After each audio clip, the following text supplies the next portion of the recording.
Hello বন্ধুরা, কেমন আছো সবাই? এই মুভিতে আমরা এমন একটি রাজ্যকে দেখব যেখানে কোনো ছেলে নেই, শুধু মেয়েরাই সেখানে বাস করে। সেখানে রাজরানী থেকে শুরু করে চাকরানী পর্যন্ত সবাই মেয়ে।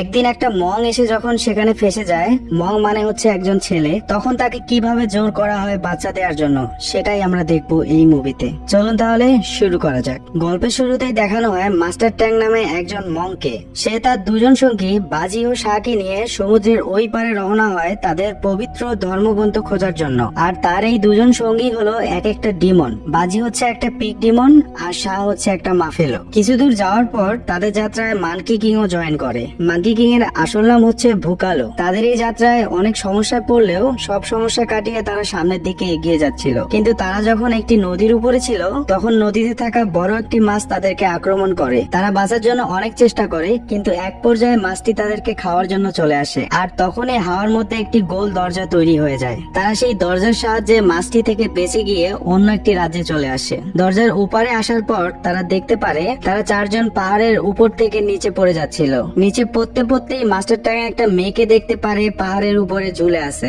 মেয়েটা এত বেশি সুন্দর ছিল যে মাস্টার ট্যাং এক নজরে তাকিয়েছিল। আর তখনই পাহাড় থেকে একটা পাথরের ধাক্কায় মেয়েটি নিচের দিকে পড়ে যায়। কিন্তু মেয়েটির একটি বাহন ছিল হরিণ, সে তাকে বাঁচিয়ে নেয়। বেজি ও শাহ অনেক বাজে ভাবে নিচে পড়ে যায়। মেয়েটি নিচে এসে মাস্টার ট্যাংকে জিজ্ঞেস করে, তুমি কি পুরুষ? মাস্টার ট্যাং বলে হ্যাঁ। মেয়েটি এটা শুনে একটা মুচকি হাসি দিয়ে সেখান থেকে চলে যায়। এরপর মেয়েটি চলে আসে একটি রাজ্যে, যে রাজ্যটা ছিল শুধুই মেয়েদের। এখানে রানী, মন্ত্রী, উজির, নাজির, সেনাপতি সবাই মেয়ে, কোনো ছেলে নেই। যখন মেয়েটি রাজ্যে প্রবেশ করে তখন আমরা বুঝতে পারি এই মেয়েটি হচ্ছে এই রাজ্যের রানী। রানী তার দাসীদের একসঙ্গে করে বলে, আজ আমি জঙ্গলের মধ্যে চারজন পুরুষকে দেখতে পেয়েছি। কিন্তু রানীর কথা কেউই বিশ্বাস করে না। আসলে এই রাজ্যটিকে পুরো পৃথিবী থেকে আলাদা করে দেওয়া হয়েছে, তাই এই রাজ্যের কেউই কখনো কোনো পুরুষকে দেখতে পারেনি। রানী তাদের বারবার বোঝানোর চেষ্টা করে। রানী বলে, আমি নিজেই তাদেরকে দেখেছি, কথা বলেছি, কিন্তু দাসীরা তার কথাগুলো বিশ্বাস করে না। তারা ভাবে রানী হয়তো একটু অসুস্থ, তাই এসব বলছে।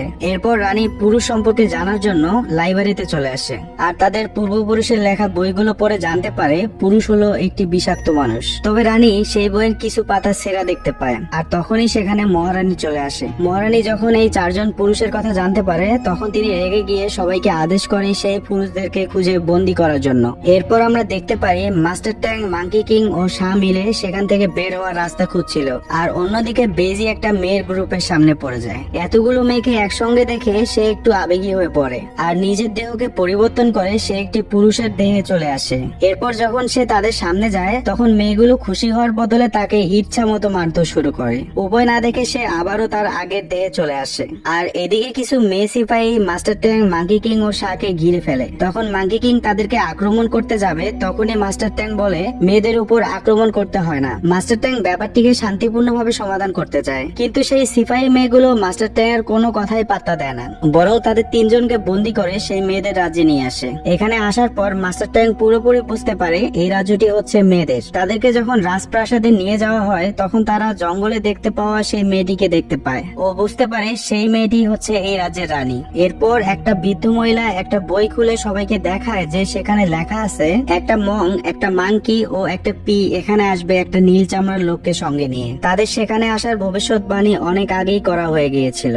এরপর সেই বৃদ্ধ বলে, যদি আমরা এই বইয়ের কথা মেনে নেই তাহলে তারা চারজন এই রাজ্য ধ্বংস করার জন্য এসেছে। এটা শোনার পর রাজ্যের সবাই আতঙ্কিত হয়ে পড়ে। মহারানী তাদের ফাঁসির হুকুম দিয়ে দেয়, কিন্তু রানী বলে ফাঁসি দেওয়ার আগে তাদেরকে একদিন জেলের মধ্যে বন্দি রাখা হোক তাদের জিজ্ঞাসাবাদ করার জন্য। মহারানী রানীর এই কথাতে সম্মতি দেয় এবং তাদেরকে জেলের মধ্যে ভরে দেয়। এরপর আমরা জানতে পারি মাঙ্কি কিং এর কাছে যা পাওয়ার আছে তা দিয়ে সমস্ত মেয়েদের সঙ্গে যুদ্ধ করে এখান থেকে পালিয়ে যাওয়া সম্ভব। মাস্টার ট্যাং কোনো উপায় না দেখে মাঙ্কি কিং কে বলে, তুমি তোমার শক্তি খাটিয়ে এই জেলটি ভেঙে আমাদেরকে উদ্ধার করো। তখনই মাঙ্কি কিং বড় গেটটা খুলে দিলে রানী ও তার দাসীরা দরজার পিছনে চাপা পড়ে ও তারা উড়ে পালানোর চেষ্টা করে, কিন্তু শূন্যে থাকা একটা অদৃশ্য দেয়াল তাদেরকে বাধা দেয় আর তারা সেখান থেকে নিচে পড়ে যায়। আসলে এই রাজ্যটাকে এমন ভাবে অদৃশ্য দেয়াল দিয়ে তৈরি করা হয়েছে যেটা মাঙ্কি কিং ও ভেদ করতে পারবে না। উপায় না পেয়ে মাঙ্কি কিং মাস্টারকে বলে, একমাত্র রানী আমাদেরকে সাহায্য করতে পারে, আমাদের উচিত রানীর সঙ্গে কথা বলা এবং সাহায্য চাওয়া। তারা এবার জেলে ফিরে যায়।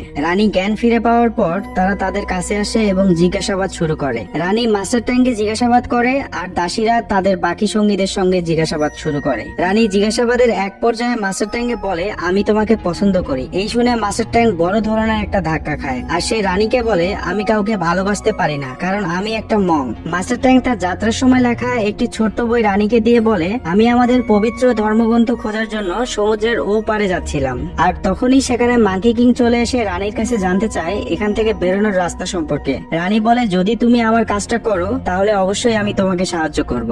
আর তখনই মহারানী সেখানে চলে আসে আর রানীকে মনে করিয়ে দেয় যে তাদের 4 জনকে আগামীকাল মেরে ফেলা হবে। পরদিন সকালবেলা তাদেরকে মৃত্যুদণ্ড দেওয়ার জন্য নিয়ে আসা হয়, কিন্তু আমরা দেখতে পারি সিপাহী সেজে রানী তাদের কাছে এসে বলে, আমি আসল তীরগুলোকে নকল তীরে বদলে দিয়েছি, তোমাদের উপর তীর চালানো হলে তোমরা মরার নাটক করবে। এরপর প্রথম তীর চালানো হয় শাহের উপরে।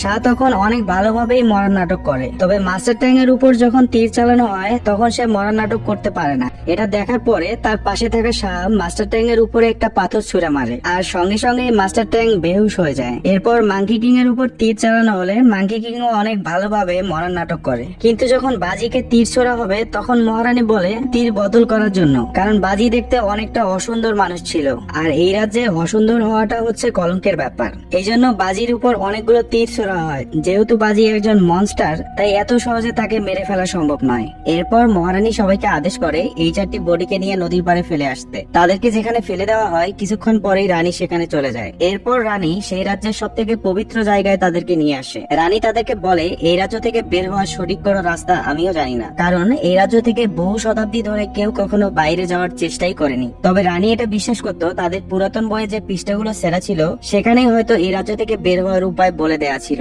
এটা শুনে মাঙ্কি কিং বলে, তোমাদের এই নিরাপদ জায়গায় হয়তোবা সেটি সংরক্ষণ করা থাকতে পারে। এরপর মাঙ্কি কিং তার ক্ষমতা ব্যবহার করে সেই হারিয়ে যাওয়া বইয়ের পৃষ্ঠাগুলো খোঁজা শুরু করে। অল্প কিছুক্ষণের মধ্যে মাঙ্কি কিং সেই পৃষ্ঠাগুলো পেয়ে যায়। এরপর সে পৃষ্ঠাগুলো এনে ট্যাঙ্কে দেয় আর ট্যাঙ্ক সেটা পরে বুঝতে পারে যেই মেয়ে প্রেমের আসল মানে বুঝতে পারবে সেই এখান থেকে বেরিয়ে যেতে পারবে। এগুলো দেখার পর মিস্টার ট্যাঙ্ক বলে, প্রেম সম্পর্কে আমার এত ধারণা নেই। এগুলো শোনার পরে পাশে থেকে একজন দাসী বলে, এই রাজ্যের একজন রানীর সঙ্গে এক ওয়াটার বয়ের প্রেম হয়ে গিয়েছিল।